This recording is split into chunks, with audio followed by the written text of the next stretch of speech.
আমাদের সমাজে কিছু লোক আছে নিজের দোষ দেখে না, খালি অন্যের দোষ দেখে।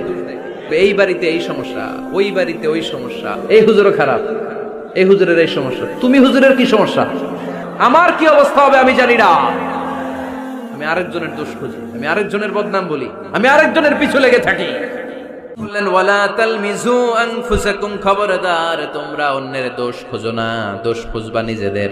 কিন্তু সমাজে আমরা অন্যের দোষ খুঁজি কি খুঁজি না? 5 নাম্বার, ওয়ালা তালমিজু আনফুসাকুম, নেভার ডিসফেম ইচ আদার, একে অপরের দোষ খোঁজো না।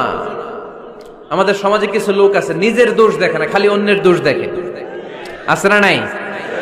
চায়ের দোকানে বসে বসে দেখবেন বলবে এই বাড়িতে এই সমস্যা, ওই বাড়িতে ওই সমস্যা, ওই বাড়িতে মারামারি, ওই বাড়িতে কাটাকাটি। তোর বাড়িতে কি সমস্যা ওইটা বল, তোমার বাড়িতে কি সমস্যা ওইটা বলো মিয়া। আছে না এরকম?